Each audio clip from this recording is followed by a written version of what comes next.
Hello, welcome to my channel. In this video, I'm going to be sharing my record of an astral travel journey. This is something that I do routinely for myself and in my own private practice, usually in the morning before I'm even dressed. I will spend time in meditation and then often also take an astral journey, a shamanic journey to the upper realm, what in a Peruvian Quechua language is considered the Hanakpacha. And it's one of the higher dimensional earth realms that I have built a home. So I have this recording that I really wanted to share publicly on my channel because a lot of really new and informative information came out about bifurcation, some people call it that too, but it's when you have your earth, 3D earth body functioning and still meeting with friends and doing your job and going to work and things like that. But at the same time, you can have split your consciousness into these upper, higher, new earth realms. And so that's what I've been doing for several years.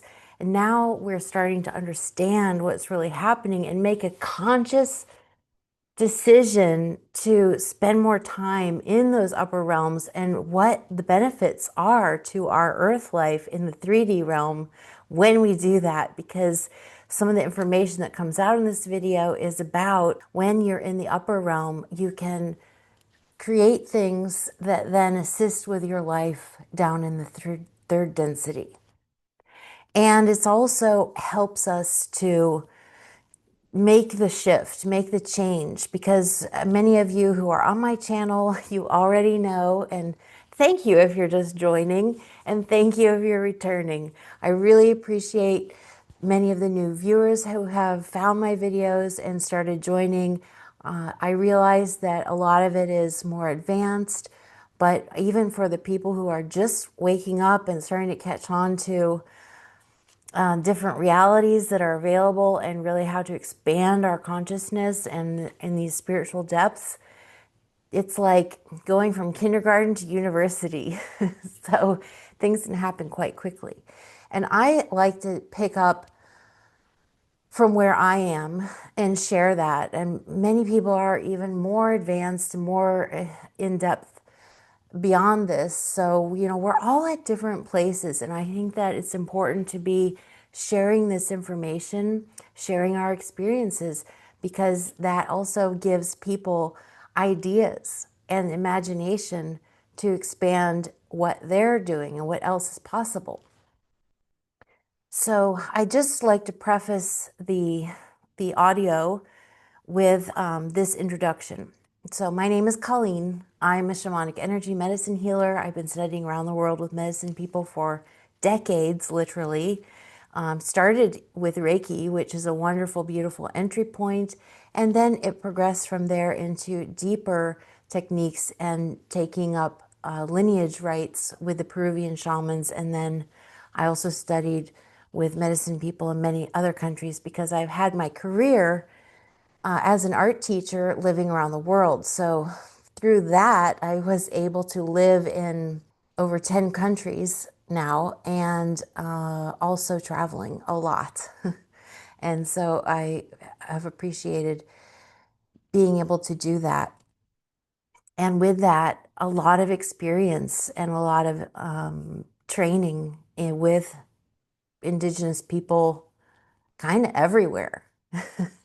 So this has been my life, and I love to share with you what happened in this astral journey. I do want to mention that there's a lot of yawning, and that is because you might know this already, but in case you don't, because it was the morning, I had already woken up and went right into this meditative state. But when you are in those higher frequencies, you often yawn. You might experience that when you're in a guided meditation or doing a healing session with somebody who's in the same room with you, or even online. You'll find yourself yawning and getting incredibly lightheaded, maybe even sleepy, but you're not actually tired. And that's what happens. The energies are so light and airy that we need more oxygen intake. At least our body thinks so. And so we end up yawning. So apologies for some of the yawning at the beginning. And then it really starts to take off as I'm able to integrate into those higher frequencies and have a conversation with the people and the beings that are there. Speaking of the beings that are there, I want to let you know that the one that I'm speaking with, it's a his or her, it's really not a gendered person, name is Pachacuti.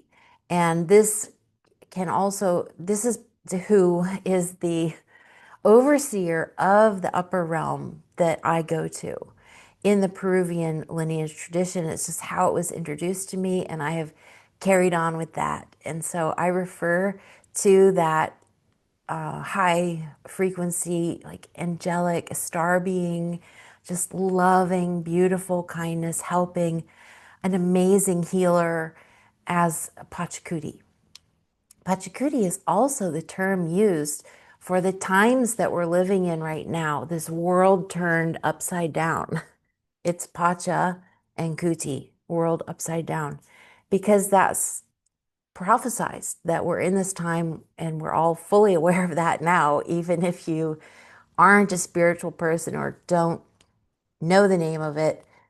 In many indigenous cultures and other people who prophesize through the ages know this time was coming.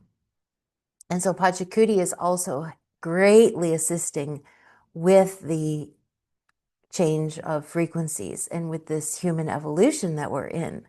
So we're not leaving Earth, but there are other realms. There are other Earth realms that become open and available to us. And more of our senses are being activated. You're probably noticing that already, because that has really been a large part of what we're seeing at the start. Things like telepathy, things like seeing through the veils now. We can see energies in the air, particles moving, air movement. It looks like gassy, wavy air. And those are portals into some of the other realms. And so I've always been able to see the fairies and the fae. I've always been connected with them. And so I'm also seeing more of that as I walk past a big botanical garden, like where people don't really go. I walk past one of those every day, and I often see them, and they run and hide because they're not even sure that we can see them yet, but we can. And I just let them know, I see you, I'm friendly, you don't have to be afraid. And then they will appear again and even communicate. So things to play around with. And I will get now onto the recording, and I'll just have a picture up while that's playing. Let me see if there's anything else I wanted to remind you of. So more about this upper realm, this upper world. This is where I literally built a house, and I built it with a lot of bedrooms, not realizing until a few years later that it was going to become a guest house. But in the meantime, I've been inviting, and they love it, my inner children. As we go through the healing journey and you do more and more different soul retrievals for yourself at different ages, and those soul parts, they live in our body, they live in our certain chakras. But additionally, I have given mine bedrooms in this house in the upper world. And more than that, it became a guest house. So I'm seeing people that are coming in. And I've also met in this realm in some other videos on my channel. I talk about other people that I have met who are bifurcating or have moved over there permanently, and it keeps increasing. Every time I visit, there's more and more people coming in and events going on, and so there are more details in that. There are differing views on what density or dimension things are. I found out that this one was beyond the fifth. It was somewhere in the middle of the sixth. And so if we look at, we're in third density, fourth dimension, things start quickening, but there are a lot of pesky beings still hanging out in that realm. So you don't really want to take up residency there, although it does have higher possibilities for creation, manifestation, that kind of creating your own reality. But it's even faster and more concrete when you do it from the fifth and above. So in this, there are some differing views that come up, and I also ask some challenging questions about bifurcation. And so when you're listening, it's like listening into a phone call, or listening into a hypnosis session. And I try and repeat what I'm hearing from the other people as it goes on. So it's very much like a hypnosis session. Come join me as I embark on this beautiful journey with some new and interesting information for you to play around with and for you to try out visiting your realm or that realm, whatever you're called to visit. Usually your guides will take you to the most appropriate realm for your soul's expansion.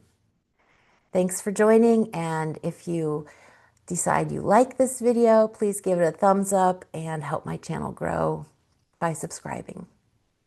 So without further ado, I will now play the recording. Merkaba is on and activated. So let's get into it. I'm not going to talk about my life.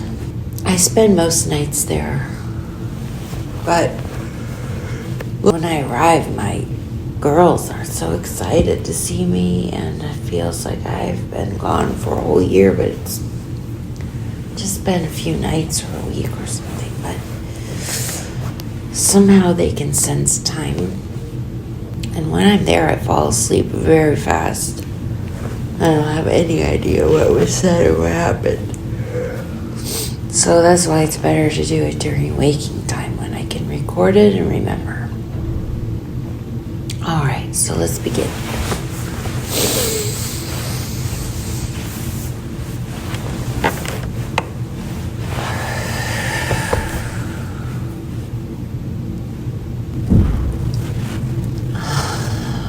I feel them coming in already. I'm with my tiger, and we're gonna go up.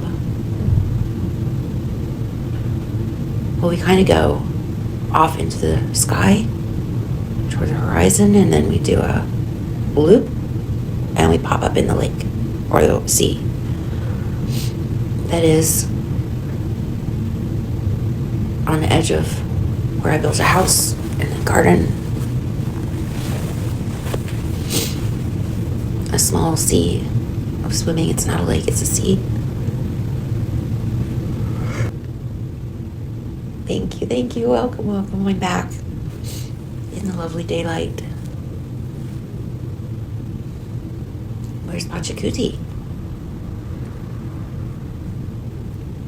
Oh, there's more people coming in. Oh, very busy. He's very busy welcoming all the people, but he will be here okay. And how have you been? Oh, you've had so many visitors in the guest house. The music room's been busy. Oh, I miss it. I must come more often. Hang out.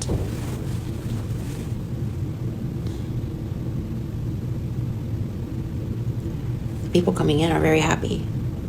Wow. Why do you say that? Because they're already awakened and they already know and they appreciate it. They're not lost or confused. Wow. And so when they come to the guest house, they're appreciative for the stay. How do they find my place? How do they know? Oh, Pachacuti welcomes them. Or they find it through the ones who welcome them. But are they going to other realms, or what is this realm? This is one of the resonant fields where people go automatically, depending on their resonance, the bands that we discussed earlier on about each realm has several bands, like 12 bands, for example. 12 realms, 12 bands in each realm. But within each realm, there's 12 bands of realms. And so 6, I'm getting 6 of the 6th band inside. My mind is thinking too much. It's the 6th band in like the 4th or 5th density. But my mind stepped in and said it can't be 4th, because what we know about 4th isn't exactly blissful. So it seems like it's 5th dimensional, 6th band of like the middle of the 5th, which is what I've always felt it was, or that it was the 6th density layer. Oh, they're telling me that is it. That is it. Wow, okay, so even beyond 5th. Oh, well, they said that's why it's so easy to make and build and design whatever you want. And when you come here, it's just really light, and all those that come in are already free of all the heaviness. So it's really, really easy and harmonious with all those who come, all the consciousness beings that are here and that are arriving. Isn't the 5th density like that too? Yes, but they can still have a shell of hardship or trauma that needs to be removed. Isn't that what my healing garden is for?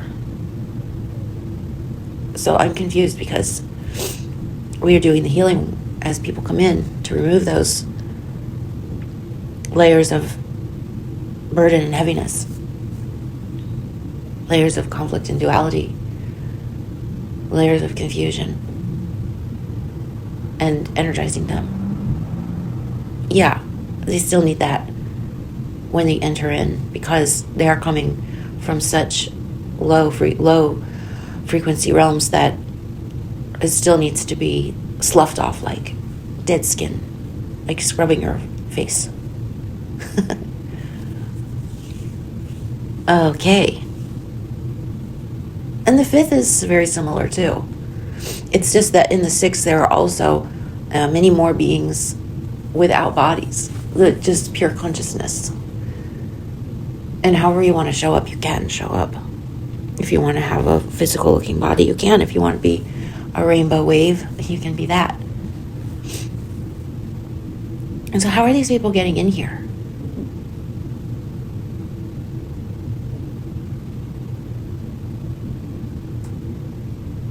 Oh.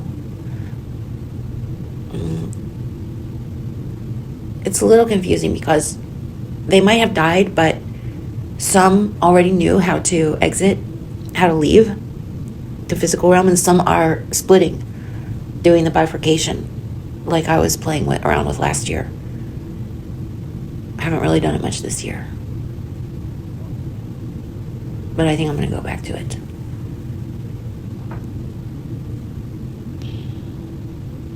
I had a need to be extremely present in my current life to keep my physical life functioning. I don't have a job or a life where I can go on autopilot so easily.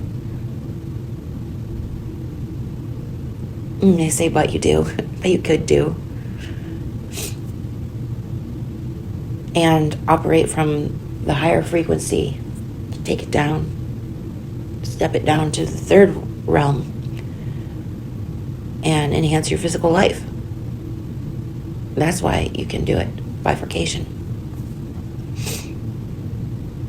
And so there's an acclimatization period where people need to just rest and have fun and talk and play with the musical instruments and sing and swim and just be in the nature and finding their way around the realm, exploring and seeing what they want to develop, how they want to live.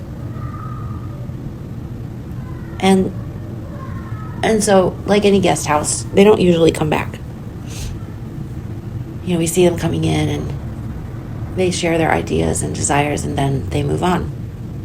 And there's a lot of guides here to help.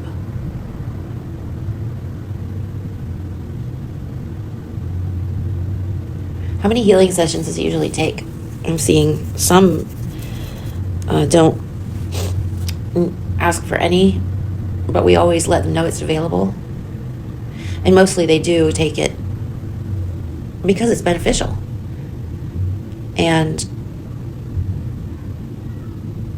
they might only need one and then they're clear. Others need a few times. Others who are popping in and out, like myself, we come here for the healings. They've been coming back. But they don't stay too long because they're not over here permanently. Well, let's go into the lounge now and see who's there. Maybe they have more information for us. Oh yeah, there's a woman and there's two guys. You can never tell really how old anyone is because they can make themselves look idealized. But nobody's that young. They don't make themselves look like they're under 30 or even, these people are over 40, let's say. And the woman seems really cool. She's very laid back, her legs are crossed, and she's just relaxing, and they're kind of talking, but they're not really involved in anything huge. The guys are sitting near each other, and they are doing something with the musical instruments. And she looks like she's very worldly, lived multiculturally, and tall and slender looking, and she has long hair. And she's wearing some kind of trouser pants, like a corduroy pants. Something just feels very earthy. And the men are, one has a short beard, and the other, and like a darker skin. And the other guy looks to be just very standard Western kind of guy. Tan. He has a more tan skin. And the other woman is definitely a pale European type. So all nationalities, all people are coming. And it doesn't matter, I'm just giving a description as I enter the room. And it's decorated with all my things. I was able to move all my collection of Tibetan artifacts and furniture and carpets. So it's a whole Tibetan living room, but also very contemporary, the way I designed it. And it's a large double room, lounge, music room, and living room. And then there's a second section behind it. And it has a big window that looks out to the main road. Anyway, and then the kitchen and dining are off to the right, and the back door to the garden. But the gardens are all around the whole front of the house too, and the sea and the swimming beach are off of the back garden. And then there's a staircase going upstairs where there's like 10 rooms. And so we're in the front music room where most people gather and visit. Okay, so hello, I make my entrance. Oh, this is my house. They're welcoming me, and I said, this is my house. Welcome, I'm so glad you found it. Oh, we love it here. The rooms are really nice. Oh, that's good. How long have you been here so far? The girl just arrived. The guys have been there a couple days, and they're enjoying one another, so they've been staying on. That's why they seem to know each other already, and the girl is just more quietly observing. Yeah, you're really glad to be here. And are you permanently, or are you hopping back and forth?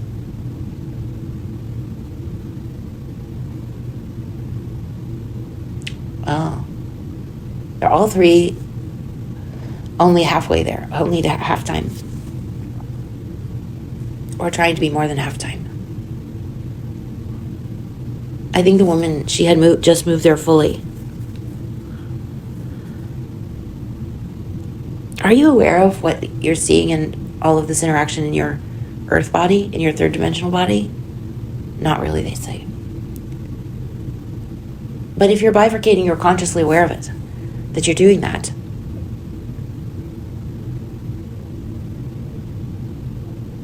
Oh, they have a lot of their own daydreams and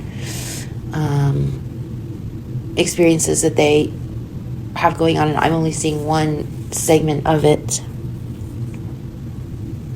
I don't know, that is weird. That is confusing. Because there's multiple realities. Okay.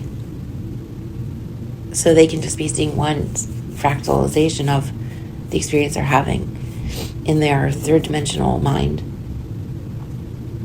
And I'm able to see this other reality where, okay, or maybe they do see it too. But are people talking about this? There's so many of us doing it, and we're not all, ascension speakers on YouTube. Yeah, there's so many more behind the scenes. You never hear them. You will never hear them for the same reason I struggle. We don't love to be seen. It takes a lot of time, and we have other stuff to do. We have work to do on this energetic level. Yeah. And it does take time to spend in these realms. Yeah, it's like, where did the whole day go? And sleep. A lot of sleep lately. So sometimes they're here in their sleep. Oh, right. But the woman, her name is like Jerry or Geraldine. She left. She took death. Okay. Well, congratulations. Yeah, she knew that, not through suicide, but she knew that she was leaving. Like what we call conscious. It's not even death. Like we've heard of in the past, many ascended master teachers. We don't call them ascended masters. They didn't call themselves that either, but those who are highly, highly evolved that we may have encountered sometimes, eventually they just exit. They dematerialize.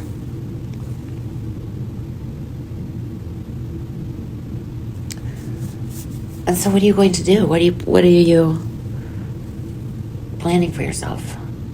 I would think you wouldn't even come here to the guest house. She said, oh yeah, she wanted to check it out and see what developments are in place for all the people who are going to be transferring.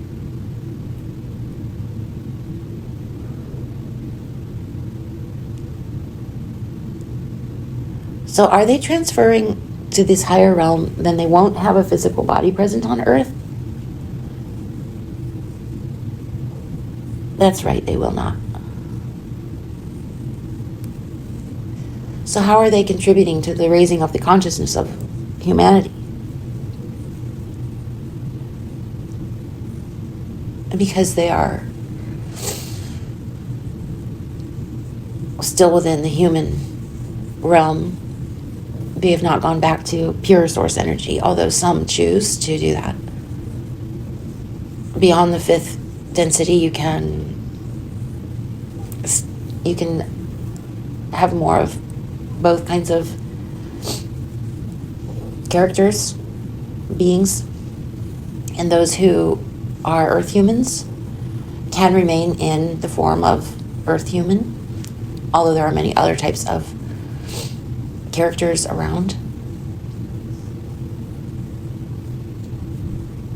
But we are, like this band and this construct we see collectively is not full of other beings, but some beings, like all benevolent beings. It can be full of the fae and fairies, small flying, like elemental earth creatures. It can be also the dragons and unicorns, but they're more in the fifth. In the sixth, yeah, there are a lot of sparkling, glittering energies that are not having physical form, but you can talk with them a lot. And all of the trees and plant world, they all have vibrations, and you can hear their song. The water is very harmonious when we swim. All the water spirits surround and we play. They're like all the drops of water have consciousness in the sea. And there are other kinds of beings, you know, like the lions and lion people are not really here. They have a different, because these are still earth realms. Oh yeah. Okay. Earth on the same higher density.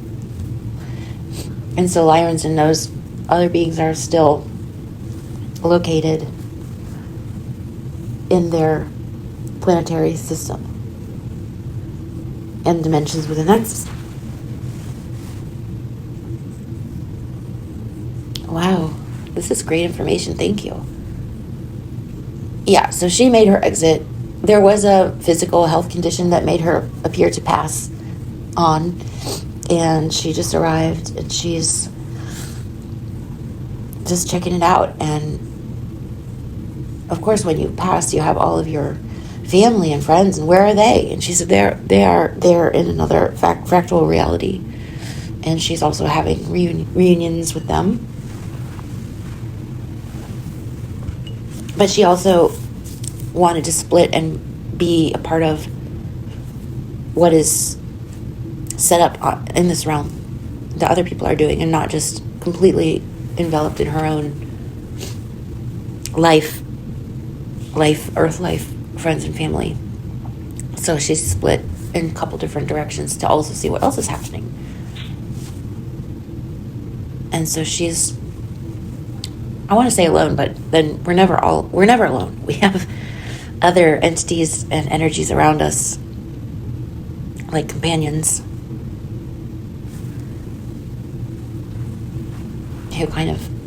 who resonate and cheer us on, and we also speak with them, and they're like little friendships, bubbles, sparks of light. Wow. And so, what is the best guidance for people on Earth who are aware of all this going on in these other layers of realities and realms, and how do we make that leap? Or do we navigate both?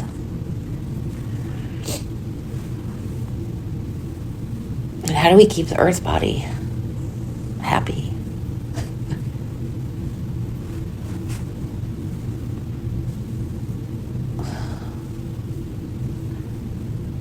So yeah, that's tough. It's different for everyone. The guys are also chiming in here, and they're saying,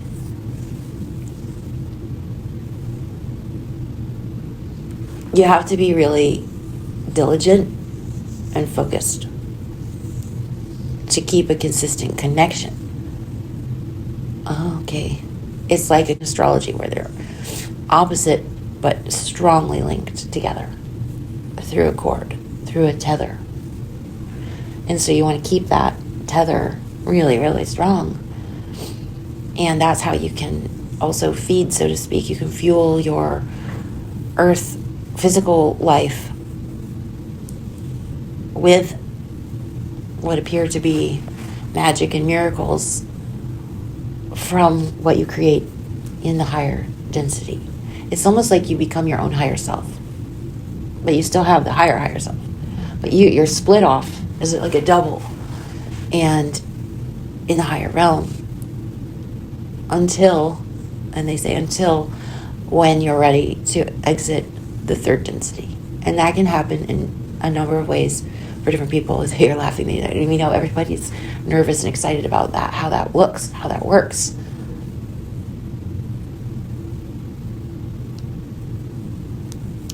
And so in the meanwhile, live your life and play around with the new energies available. It's a lot easier. People are waking up to all the multidimensional realities and practice splitting, use the tools that you know. I use the Merkaba, but other people who don't know about that, they can use their consciousness. You can use a spirit animal. You can use ascended master guides like Thoth. It drives me around the universe a lot. And I did hear some stuff about Thoth being part of the baddies group with Enki, and I see that as not true. No. So, and the guys are nodding. They aren't fully into all of that Egyptian pantheon and all the different myths throughout the ages. They got here through more scientific means, they said. They are part of, they said Monroe Institute, and they mess around. They said we mess around with this. Yeah. So they got here. But they still have Earth bodies. Okay, well, welcome. And did you have my favorite drink? These fruit ambrosia sparkling mineral waters? Oh, they're going to have some. And stay as long as you like. Please try the healing garden. Either myself or Pachacuti will do the healings, facilitate the healing on the crystalline bed.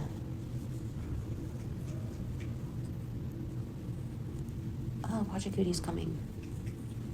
I need healing. I need healing for sure because I'm so much in this other density. The worry and the survival problems, how to get a job. None of the jobs feel good. How to make money and live on this planet, and it's often not enough money. And then I get stuck in these other countries because I left my country 20 years ago and never been back, and I just keep drifting and wandering. And do you know how hard that is? Well, it hasn't been super hard, but I have the jobs that kept me going. But now I can't work in those jobs anymore. School jobs. Oh, the directors yelling and shouting at me and other teachers. And like the kids are okay. They're having a great time. They like coming to school, these kind of international schools. And that's because they've all become consumer schools. And literally, we just do 100 million paperwork things and for the IB program and all these other initiatives for teaching things in a zillion different ways and making this and that visuals and all these anyway, it goes on on and on and on and on. There's not enough time in a life to make up all this stuff and bring it together and withstand the beatings that go on. Can't be very high functioning. So I struggle in my earth life. And I do a lot of healing work to sustain my high frequency, despite the fear, despite the hiccups, not having a job. But I got myself situated in a country where I don't have to leave. Because normally you have to leave pretty soon. And I just need to rest. And I'm ready to exit. I'm ready to leave. Let me come up there full time. What's left down here? We've been holding the light for eons. I came way back at the beginning of Mu, when we were the first spirits, and then we ended up living in the water. After we got trapped, there was like a dark cage cloud came over the earth. And we used to be able to come and go.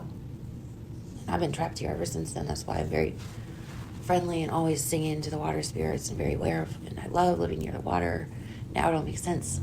In past life dreams as a child, I had this couple recurring dreams, and one of them, and it was a daydream also. It was like a visualization that just felt like I live on this island, we pick natural fruits, we eat, everything is beautiful and harmony and colors you've never seen before, bright colors. And that was the fifth dimensional earth, the 5D earth originally. And those lands are below this water now. That's why hypnosis therapist asked me, where is the land I want to live? Because it's not here. It's under the water. It's unknown today. And I just recently connected the dot with that vision of, I want to have a tropical island life and eat fresh fruit. And I hate the heat in this incarnation. It never made sense why I would have that dream. And it just seemed so impractical and not really existing like that anymore.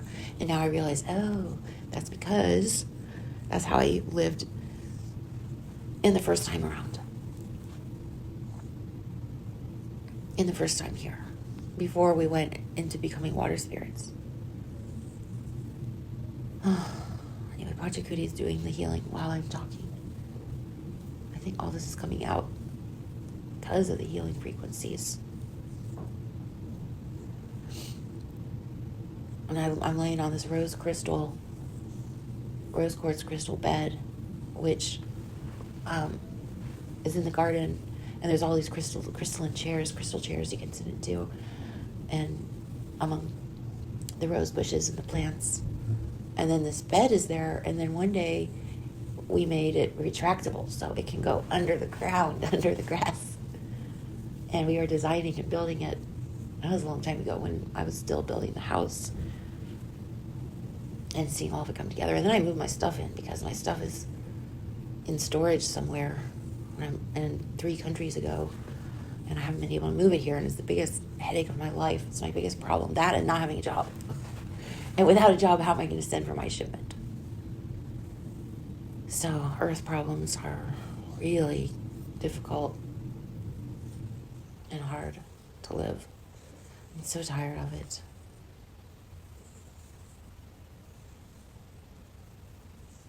I know a lot of people are.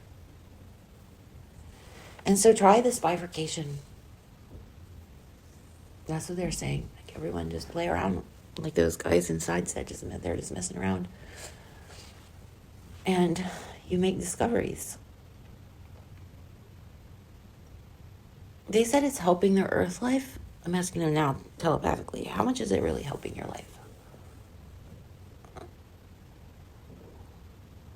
They said it is, just from the joy factor of being in these other lighter realms where you are having fun, you're meeting people, you're making music, you're hanging out and doing these other whatever activities and things they love. Like for me, it's swimming in the sea, being in the garden, and having the music room and talking with people. And I have all my inner children here, all my younger selves who are set up in their own bedrooms with their toys, and then we always hang out together. We always go do everything together when I'm there. So it's really happy. It's really healing and harmonious. And it keeps the weight off in the third density life. And that's why you can be in between jobs, not knowing how everything's going to connect, and still be stress-free. Like, strangely, it feels very surreal. I'm just not worried. And I have a nice apartment this time because I came here with a job and got something decent, and too expensive to move, but through a miracle I was able to get something part-time and just pay the rent. But the rest of the stuff, I don't know what to do, because I don't want to send my stuff here, because this apartment's on top of a hill, and I don't like walking up the hill all the time. So then I don't go out very often, because if I do, it's too much walking, an hour and longer, just to go to some cafe or some restaurant or bar that I like across this down in the city. But it's very quiet here. There's no traffic noise, and I'm able to do more of this kind of stuff. And also, I don't go out that often. It's just a distraction. So that's a snapshot of my life that I'm releasing and creating. They're showing me threads and cords. Drop them all down into this 3D life, like a drip system of money and finances, the things that you need, and another thread of all the resources and other people's help. And let there be ideas, new doors opening. Let people be magnetized who are the correct ones to meet, who are the best energetic matches. And I'd also like a community thread, as communities are starting to form. And I've always been very much alone and like it that way. It's time to move into connecting with communities, as scary as that might feel to me. Because, how do you know the right community? What's their thing all about? There's usually some theme or guiding principles, and all of that just drives me away. But then again, you don't want it to just be like a free-for-all. I mean, there needs to be some connecting concept. Could be like gardening, where everybody's into the community garden and growing the vegetables and foods together. And they all live in the surrounding neighborhood homes. That's been going on for a long time. But these are even more intentional than that.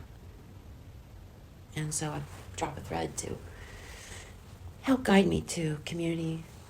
Well, like even how I built this guest house to welcome those who are coming in, and it has a lot of bedrooms. I wondered why when I built the house, it had so many bedrooms. Now I know why. I didn't realize it at first.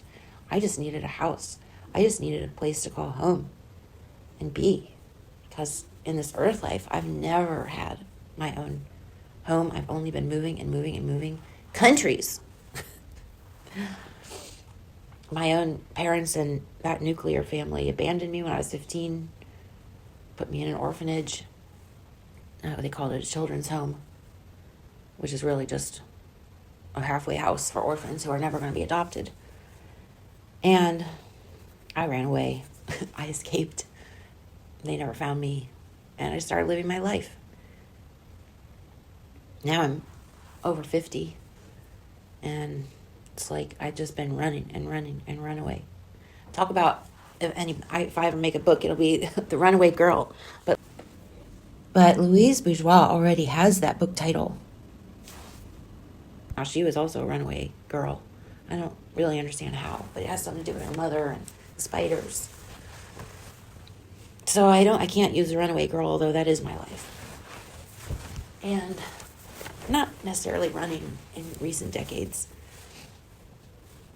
as much as I am wandering and following spirit. Spirit guides me from country to country, because every time I land, I always find out there was some deeper meaning. Like I end up, when I moved to India, I was right smack on the exact road in Besant Nagar, Annie Besant. I am a member of the Theosophical Society, and it was just perfect that was the headquarters. And I got to walk the gardens all the time. I got to hang out at the cemetery where they have the honorary stones of Madame Blavatsky and of Helena Blavatsky, who I know is part of my soul makeup, one of my spirit from the same higher self. And Annie Besant's gravestone is there, and Leadbeater. And so walking out that door to the sea and the broken bridge where they found Krishnamurti, I lived there. I was moved there. But let me tell you, the gate guard is a turd, and half the time wouldn't let me in. I still can't understand why. And then they would have every year the Krishnamurti lectures, and a lot of foreigners would come in, and incidentally I would meet people around the neighborhood who were from there, going to those talks. But I never became a member. I don't know why. It just didn't seem inviting, whoever's running it now. Only when they had their big conference of Krishnamurti lectures. So there's always a reason wherever I am. And sometimes, like I met these 3 Apus, high mountain spirits, who are shining ones. And these are all the Quechua, Peruvian terminologies, worldview of star beings. And it turns out I didn't know what kind of star beings they were. I only knew them as Apus, the highest high frequency. And you have to meet, and I was on the top of a mountain, and I was on a vision quest, so 3 of them came through, and they literally started teaching me about grounding the energy. This was when the new frequencies were still coming in right before COVID. It was like that year and during the 2020 year. Massive portals were open and the frequencies were pouring in, and they needed physical grounding through human bodies. And they showed me right through the solar plexus these two inverted pyramids, like with the point at my stomach, at my solar plexus, and then the underground pyramid at the backside, and the points meeting through me. And that would pour in like a funnel, all these frequencies from the port. And they moved me to a place where there is a massive portal that covers the entire Middle East and like Turkey and that region. It's, I think, the biggest one on Earth, especially in that Eastern Hemisphere, over by the Masiman Peninsula. And it's just a huge portal. So I was in that region just for 2 years to do that work. And meanwhile, my own life started falling apart. So I said to them, I haven't done this in a while. And they said, oh, it's finished. They said, the work is done. It's time for you to leave. And then I went to another country, and the next country was next to Mongolia and Kazakhstan. And then I started working with the Mongolian shamans. My guide led me to them. And I was just doing it out of curiosity. You know, what is the big secret hiding in Siberian shamanism, where the word saman, shaman comes from? And it turns out I had a massive curse from these elemental serpent beings, who I'm not going to name. I'm not saying that name. But they found it. I was 8 years old. You know, it was nothing I did. It was inherited from my father and something he did. And they go after your DNA, and they can move through whole family lines. And I do believe this is true because I have done so much work, decades of the highest level transformation, and these, mastery level shamanic practitioner trainings and firewalking and initiations, on and on. I pursued it all throughout my life. I never stopped. This was just the thing I kept doing, including all Reiki and becoming Reiki master and master teacher and teaching Reiki. And so it all started with that and learning how to move energy. And before that, I lived with Lakota people in Oregon. That was the best time of my life. Absolutely amazing. And gave me the permission to know that all of this stuff is real. The visions I had in those ceremonies were so incredible. I have not been able to replicate them without being in the native ceremony energy. Like the ceremonies they make are incredibly powerful. You know, so I would literally see my spirit guides every night, and the downloads coming in the dreams. It was very special, very most special time. And I learned a lot, like you do when you're a kid, cooking in the kitchen with Grandma Rose. And if some food falls on the floor or there's an argument nearby, you gotta bring out the smudge and make the spirit plates, like what little kids would do. Growing up in that kind of environment, you learn how to keep that harmony. You learn how to hold the space back at the home while people are up on the hill in Vision Quest. And we would be at the base camp. So it was beautiful. And I certainly have enjoyed this earth life. It's like, what's left? Just nothing. I need the connections.